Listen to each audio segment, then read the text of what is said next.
Welcome to episode 22 of the Free Your Mind podcast. Today, we're going to talk about something a little bit different, I think. I never remember what I've spoken about, so I think it's different. I want to talk to you about sex. Yeah. I was having a conversation with a client recently, and it just made me think about, actually, the journey I've been on with that. So it might be useful, or it might not. But I've seen a lot of similar patterns with men in particular, women slightly different. Having said that, if you're a woman listening, you might find this really fucking useful. It might help you understand men more.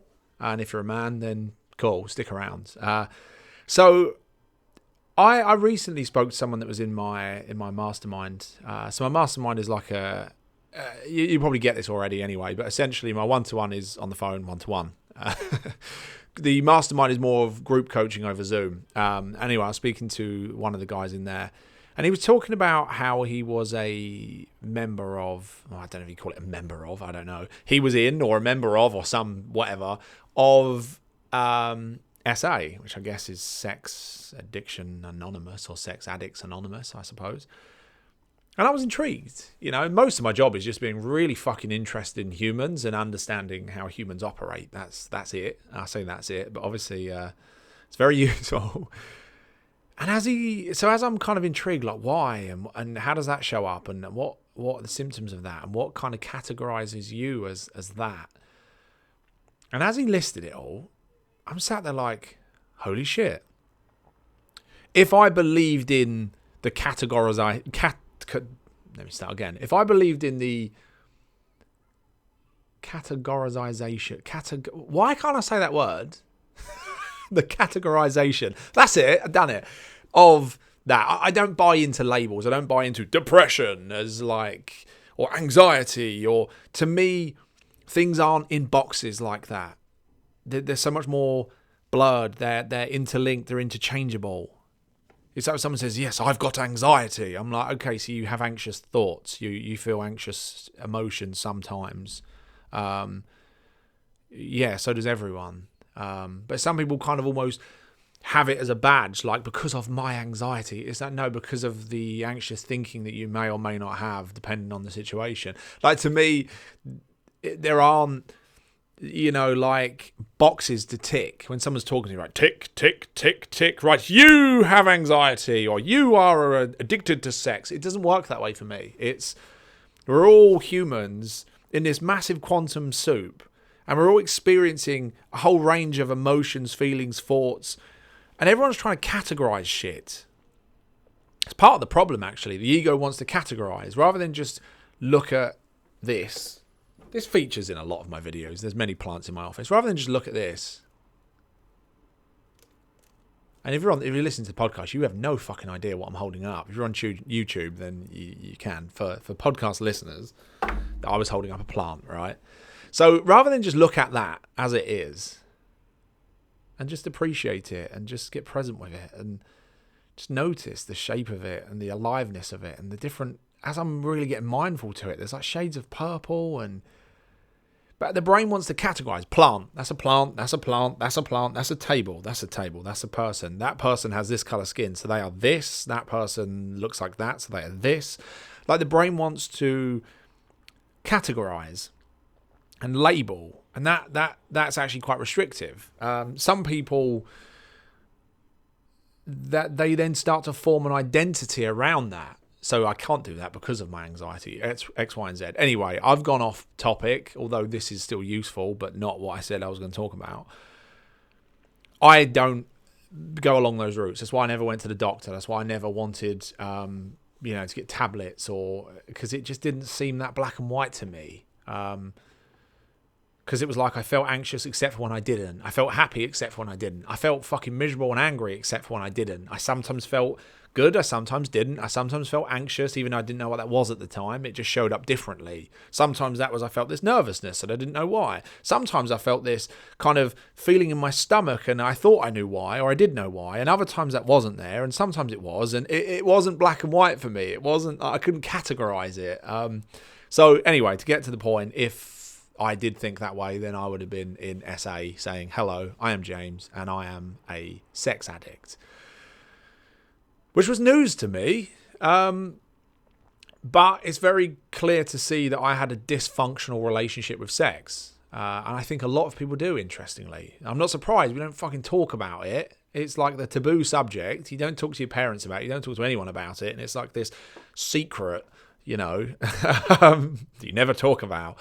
But for me, that dysfunction was showing up in my relationship. And I see a lot of my clients, it shows up in their marriage, where typically, but not always, what I see is the man wants sex more than the woman. The woman doesn't really tend to want sex. If she does, it's like, come on then, you got 5 minutes, jump on board, get it done. The woman feels pressured into it, feels like she has to do it, feels like she has to even when she doesn't want to, feels like she doesn't want to do it because her husband's being a total and utter cunt. So why would she? That doesn't exactly get your motor running, does it? When he's being a miserable prick, right? Which I have to deliver that news to my clients, my male clients. If you're offended by the C word, then you really are in the wrong place. So apologies, but see you soon, or see you never.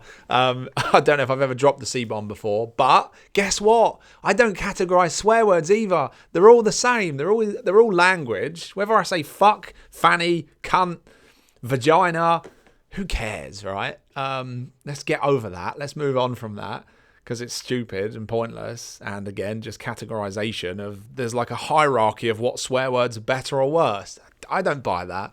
So anyway, get back to my point. Now the husband wants more sex. He wants her to want sex. He wants her to make more of an effort and maybe come on to him for a change. The husband, and I'm going to talk from a male perspective now, can often feel angry, like she's got all the control. If she doesn't want it, we don't have it. If she does, then we do. Why does she have all the fucking control? I'm going to reject her. Do you know what? I'm going to go fuck someone else. I'm going to go fuck some other, and I'm not saying they all do, by the way. This is often thoughts. Because actually, interestingly, I will ask, well, why don't you then? Why don't you go fuck someone else? I'm not saying that's right or wrong. I just like to explore what's stopping it. And I said, well, I don't want to do that. I want my wife to love me. I want her to find me attractive. I want to feel needed and wanted by her. I want to feel like she wants to have sex with me. Now, can you see there's some clues here as to where this conversation is going? And I just find that really, really fascinating, because that used to be my experience. I felt angry that I wasn't the one in control. I felt angry and resentful that it wasn't up to me. It didn't matter whether I was in the mood or not. If she wasn't, tough fucking shit. And if she was, then cool. I just have to, you tell me when to jump and how high, and I'll do that. You tell me when to get a boner and how big, and I'll do that. Fortunately, I've got a whole 1 inch of glory. So, that was cool. Anyway, I've just lowered the tone. It went from being a useful conversation to just juvenile, but, don't expect any less. So that used to annoy me. And I used to feel like I wanted it all the time. It was never enough. And I was frustrated by the fact that other women found me attractive. Other women would look at me. Other women would make remarks or comments. I'm a good-looking guy, apparently. I'm in good shape. But yeah, I would stand there naked, like, hello, can you see me? Like, what's going on? And like, for fuck's sake, look at this. 6'3", I'm ripped. I'm providing for us and the kids, and yet you can't even be arsed. Like, that's how it felt to me, honestly. And I'd get angry as well. If I thought we was going to have sex and we didn't, I'd get angry. I'd have an anger wank. I'm really oversharing, but again, that's normal. I'd have an anger wank. I really hope no relatives are listening to this. This would be so, like, if my in-laws are listening or something, then I apologise. But yeah, I would. I'd be so pissed off. I hate to say all of this now. It's because now it sounds really stupid, but yet somehow this features quite significantly in people's relationships. Now, on the flip side, because we've been together 13 years. Is that right? 14 years? I don't know. Ask her. unfortunately, because of who I am and how I communicate and the job I do, we've managed to untangle this over the years, and she felt pressured. She felt like, if she didn't give me sex, I'd be pissed off. She felt like a piece of meat. She felt like she couldn't touch me or give me any indication. She couldn't, cuddle me or something in case I thought that meant we was having sex. And then all the pressure around, and nothing turns a woman off, I find, more than pressure and having to have sex kind of thing. So anyway, the reason I find this really fascinating is for men, I can tell you that expecting sex, putting the pressure on, getting pissed off with them when they don't give it to you when you want it, and just being a general miserable bastard that shows no affection or love or appreciation. Yeah, those things aren't going to get you much sex, honestly. The neediness, it's not going to get you much sex either. So I took this on board as my own discovery into what's going on for me. Like, why do I need her in order to feel okay? Why do I need her to be happy so that I can be happy? Why do I need her to want sex so that I can feel the way I want to feel? Why do I feel so angry? Why do I feel so resentful? Why do I feel so... And it stemmed from, and if any feminists are listening, they'll have a field day with this, but actually stick around, you might learn something here. None of it come from power or dominance, or it come from insecurity. It come from, for me, and from what I've seen, it was insecurity. I just wanted to feel loved. I just wanted to feel wanted. I just wanted to feel attractive to her. I wanted to feel like she was attracted to me. Like she looked at me and that got her juices flowing. That phrase is, that's disgusting, isn't it? I wanted to feel that. I wanted to feel loved. I wanted to feel... And as far as I can see, she didn't show that. She didn't touch me. She wasn't affectionate. She didn't cuddle me. And she didn't want sex. Why are we even together sometimes, I'd think? Like, what is this about? Because I would get more looks or comments or from other women, which isn't something I looked for. That's my own values. I'm not saying cheating's good or bad, or you do you, hun. But for me personally, I subscribe to, not because it's correct, but because it's the right thing for me, to marriage and kids and depth in a relationship. Like the deep nature of mine and Jenna's relationship now is something beyond what I can find from a prostitute, although I don't know, I've never shagged one, but from what I'm told, that's something I'll never do. Not again that I judge that, but it just doesn't really seem like my thing. But getting back to my point, I've lost it a little bit here. But anyway, so I guess the point I'm trying to make is it wasn't sex that I was trying to fulfill. If it was, I would have just shagged a prostitute. I would have just shagged a bird. I would have just shagged a bird. I'm so sorry for my terminology. A female, a woman. I would have done. But that wasn't actually what I was looking for. I didn't want sex with another woman. I didn't want sex with a prostitute or with another man. I don't know. Let's throw a spanner in the works. That's not my thing either.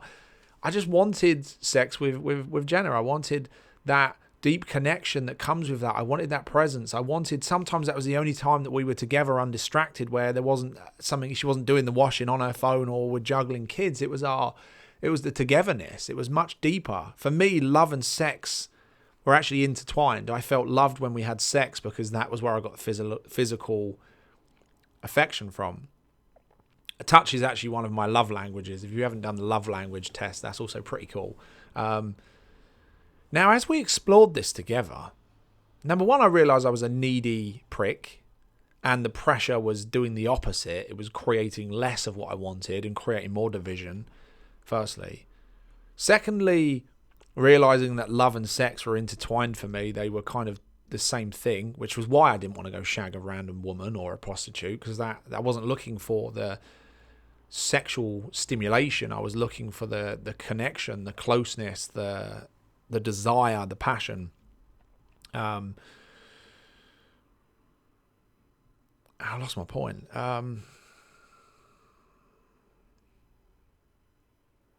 fucking forgot where I was going. I'll just keep talking and maybe I'll remember. But yeah, interestingly, as I explored Jenna's psychology, I got really curious about her. Are we having it enough for her? Is she happy with it? What does it mean to her? What does sex mean to her? Does she feel loved? Does she feel attractive? Does she feel desired? And if not, why? And how do we go about addressing that? And that's when she started to discover things. And hopefully she won't mind me sharing, but she doesn't listen, so it's fine. And I won't share anything weird. She realised that the reason she didn't want to touch me or be affectionate is because she thought I'd interpret that as an advance. Like if she then cuddled me, she would then feel under pressure that, oh, okay, now James thinks we're having sex. And that isn't it. So even just that discussion meant that she could be more loving and affectionate with me without that meaning anything. We could flirt from time to time. We could, there could be that kind of spice, that sexual kind of chemistry or spark throughout any part of our day, but that didn't have to mean anything other than desire and spark and attraction in that moment. Interestingly, my sex drive went down the more we created that love, that affection, that contact, that deeper understanding of one another, because it wasn't the sex that I most needed. It was just that was the only thing in my world subconsciously that I knew to create physical contact. That's the only time it happened. So anyway, so that was a really interesting conversation to find out that, oh no, that's not what I meant. If you cuddle me, I don't think, wow, that means we're having it. It just... So that's one of my love languages, probably quite high up. Now, Jenna, one of her love languages is more acts of service. And we were different here as well, because I'm someone that couldn't really give a shit about acts of service. If I had cancer and I needed to go to the hospital today, I probably wouldn't even tell Jenna to start off with until I knew what was going on. Secondly, I'd go on my own. And if someone says, like, do you want me to come with you? No. Why? What for? Why? Why both suffer? The hospital's shit. We've got to sit there for hours. Why would we both go? That makes no sense. Whereas to Jenna, that's something that's important to her. How can I help? Do you want me to come with you? Do you want me to drive? Do you want me to X, Y, and Z? Those acts of service go a long way for her. I didn't know that. So she thought that I wasn't loving her because I seemed to be this selfish prick. But it's because I didn't understand. Why would we both suffer and go into London to some shit hospital if you could just go on your own? So there was a lot of understanding of actually that love and that attraction and that affection and that closeness and that connection expanded way beyond the bedroom. The bedroom to me was almost a symptom of how we're getting on in some ways. So the more I started to understand her and how she receives love, and it's not like touch isn't as big for her. Like I'll cuddle her and it used to feel like she just wanted to get me off. Almost like, what are you doing? Get off me. And that felt like rejection to me. I'm trying to love you. Let me fucking love you. It's because she didn't understand what touch meant to me. And I didn't understand that touch doesn't mean the same to her. The same way that, no, I don't need you to come with me or hold my hand whilst I go wherever I'm going. I couldn't give a shit. But she does. And that means something to her. Acts of, some people, it's more gifts. Some people, it's more words of affirmation. Words are, I think, somewhere near the top for me. I think it took Jenna about 9 years to even really tell me. I didn't even know she liked me. I remember overhearing her talking to her friends, and she was saying really nice stuff about me. And I was like, fucking hell, I didn't know any of this. I thought you hated me. I didn't know you liked this or that. And that's because she wasn't as good at communicating as I am. Nor did I think she noticed or knew that meant something to me. Words are up there-ish with her. She just wasn't as skilled at it. So again, it's like as our relationship has grown and expanded, you start to see what is it that I was really looking for. I was looking for that closeness, that deeper understanding of one another, that physical contact that interprets as love. And then what happens is the bedroom just become less of an issue, less of a problem, no drama, no stress, no fucking anger wanks or getting pissed off or resentment, or it just become easier. Are you in the mood or are you not? All right, cool. But am I being desirable? Am I being a husband that you would actually find attractive? And I don't know what that looks like for you. So for me, it's like, am I, I like being in good shape. I I'm not really an advocate for getting in a relationship with someone then turn into a fat bastard. I'm not saying that's wrong, but that's not right for me. It's like what you signed up for was someone that loved exercise, that has high energy, that prioritized their health, that looked good. And I will continue to try and be the best of that for as long as I can, not only for me, but for my kids and for my wife. I'm not saying that's right or wrong. Make your own decisions. If you don't get that yet, go back a few episodes and listen. But I want to be the best I can in this relationship. Am I doing the best I can? Am I being present? Am I paying attention to her? Am I asking her questions about her, how her day was? Am I listening to understand rather than listening to problem solve or fix? Because people do that a lot as well, which is, husbands do that a lot, I've noticed. They go home, ask their wife how their day was, and then spend the whole conversation telling them how they're wrong and how they should have solved the problem like this and how none of their problems are really problems. And then, again, you're not going to get much sex from that, honestly. That's going to create separation. And women do that too, of course. Some of my clients find their wives don't really listen. They're just, So I know this is either maybe this is really simple to you or maybe this is really complex. If you think too much into it, maybe it's complex. But the simplicity here is you're probably going to be having some insights here, seeing things and understanding things that you may not have thought about, or gone, oh shit, yeah, that's probably true, or that's true for me, or I wonder if that's true for her, maybe I should ask her, or I wonder if that's true for him, maybe I should ask him. But what I'm trying to point out here is sex does begin, it doesn't just start in the bedroom and end in the bedroom. Like men, I know men, any moment, if I get a message now that says you want sex, yes, okay, I'm ready. Like, I know that from most women I've spoken to, that's not necessarily the case. The foreplay starts much before that. The foreplay starts when I help do the school run this morning because she's got a busy day, and then I've done the dishwasher, and then there's less for her to think about. And then I've been present with her, and we've had conversations and asked how each other's day is, and we've actually been present with each other. And then it's like, actually, do you know what? Yeah, all right. Kind of thing. Now, again, I'm making assumptions, but I'm just talking from my experience of my relationship. So that understanding of each other, that deeper connection with each other, that knowing what each other wants and desires from the relationship, communication as well. I know people that are, I've got clients that are 40, 50 in a relationship for 20, 25 years and they still don't talk about sex. Like, it's still like this taboo subject, or, when they're feeling frustrated, they'll be watching something on Netflix and make a hint like, whoa, he gets more sex than I do. It's like, yeah, I've done that too. That doesn't help either. Making little snarky remarks doesn't you just talk about it. Like, who knew that we could just say, how are you feeling about our sex life? Like, do we have it enough? Are you happy with it? How are you feeling about our relationship? How are you feeling about me? Do you feel loved by me? Do you feel supported by me? Is there anything that I do in this relationship that you don't like? Is there anything I do in this relationship that you do like? Why did you get with me in the first place all those years ago? What did you find attractive? Do you still find those attractive? In what ways have I improved? In what ways have I got worse?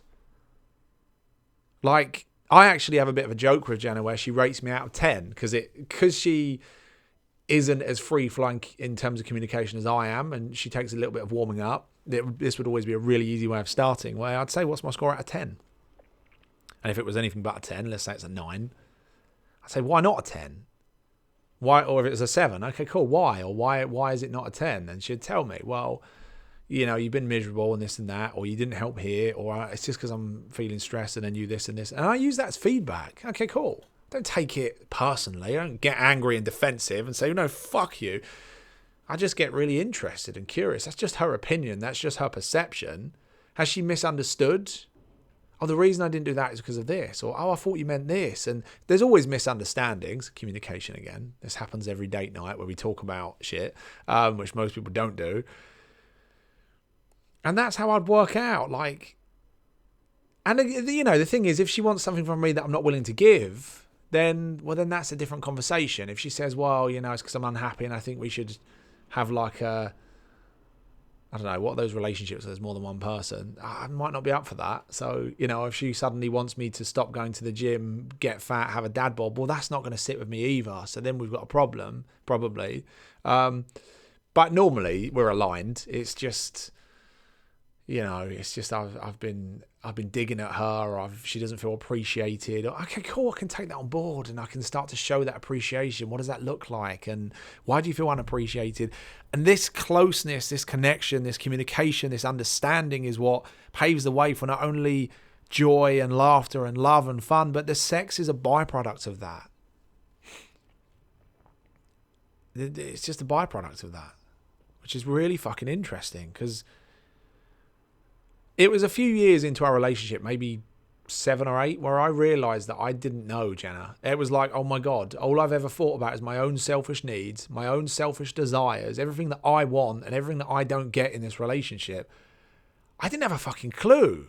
I didn't know why she was with me. I didn't know if she fancied me. I didn't know if she still loved me. I didn't know what she liked about me. I didn't know what she wanted from the relationship that I was giving her. I didn't know what she wanted from the relationship that I wasn't giving her. I had no idea. Absolutely no idea what her definition of a good relationship was, what her definition of a good sex life was.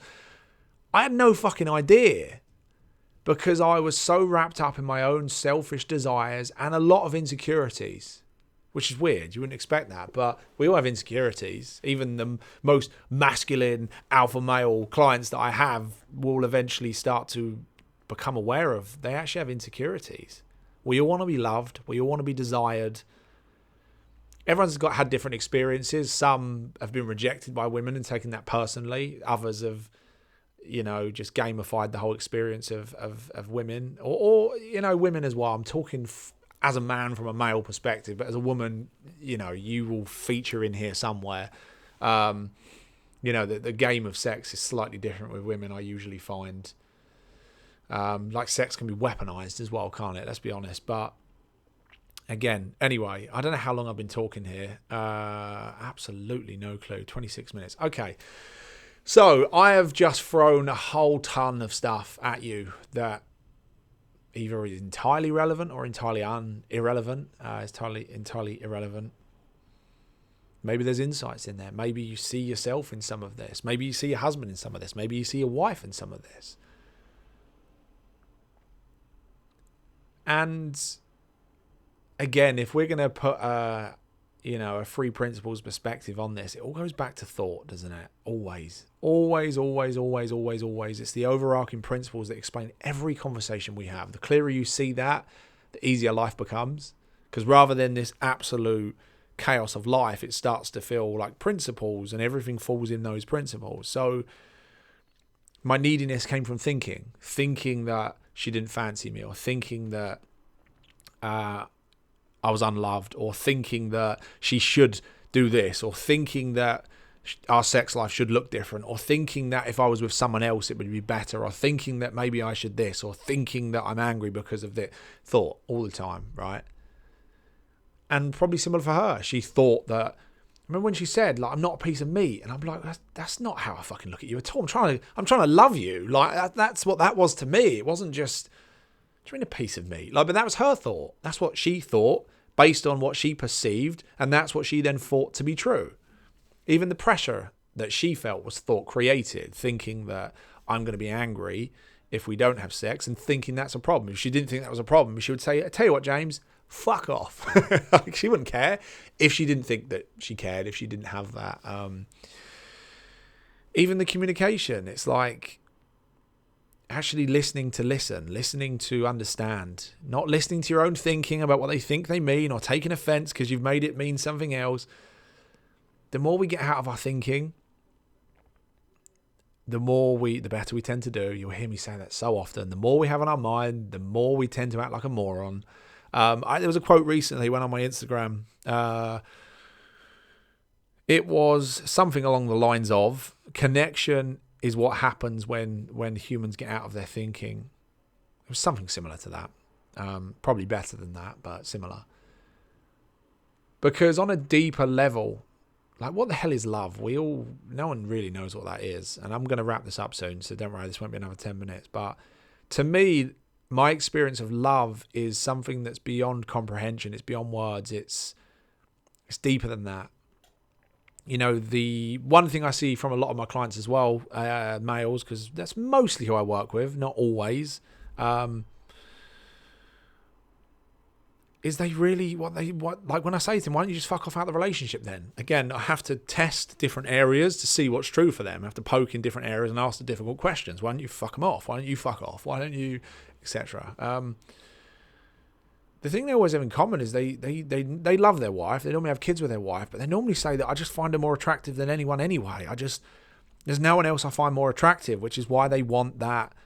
And maybe that's where the neediness comes in. The one person they find the most attractive and love the most is the person that's not giving them what they want, or even the fear of losing them, or all sorts of shit can come into that. But that love is this unspoken, it's beyond words. It's this deeper feeling, and I find that when Jenna and I are present with each other, when you kind of catch each other looking and there's just this silence, it's the way she moves, or the banter that she has, or the look she gives me when I'm done something wrong and I'm in trouble, which I always kind of do on purpose because I just like that look. It's those moments, it's that closeness, it's that, maybe that's soul, maybe that's I can't even point at that. I think you know what I mean. And if you don't have that, then I don't know, maybe one day you'll find that. But that for me is in the same place as what I always point to. It's underneath our thinking. It's unexplainable. You can't put words to that. You can't point to it. But what I see a lot is couples, and this can happen with friends or colleagues, or they're in their thoughts, they're in their assumptions, they're in their stories, they're making stuff mean stuff, they're taking things personally, they have all these thoughts in their head that they are believing as true and acting as if they are true, rather than just shutting the fuck up, shutting the thinking up, getting out of the thoughts, recognizing that mostly thoughts are all a lie. So let's just fuck all the thoughts off, right? Let's just put them to one side and let's just get really curious and really intrigued. And get this really great advice, right? Let's have a fucking conversation. Let's just talk. Let's just communicate how we feel and what we think and what the thoughts are. And I know these thoughts are stupid, but these are the ones I have. How do you feel? What's going on for you? How does that sound to you? I feel like you don't love me. What do you think of that? You know, they might say, I don't love you. Okay, cool. In which case I was right. But the chances are they're going to say, that's the stupidest thing I've ever heard. And then it's a conversation, right? Anyway, I'm in danger of flowing with this. And I'm meant to be on a call, actually. I'm 2 minutes late. So it's a good job I just noticed the time. Anyway, I've really enjoyed this conversation. I know we haven't spoken about this before, really. And for the right person at the right time, this could be the difference between having a fucking awesome relationship or not. Because from my experience, my relationship with Jenna is one of the greatest sources of joy and connection and fun. And if I'm getting on with her better, my whole life feels better. Same as like with, connection in terms of my kids or friends or clients, relationships are such a profound part of the human experience. If your relationship is shit, I'm willing to bet that your whole life will look worse without you even knowing. Maybe if your relationship is good, you'll probably find that the rest of your life, it overflows, everything's interlinked. So I would focus some attention on your relationship. Even if it's awesome, it can be better. Even if and I know there's more tricky stuff to this, but I'm going to shut up speaking. If you've enjoyed this, let me know. Share it. If you're on YouTube, comment. If you're on iTunes, leave a review. It's anonymous usually, so you can actually say what you mean rather than the shit that you think you want to say because you think people are reading it. Wherever you are, let me know.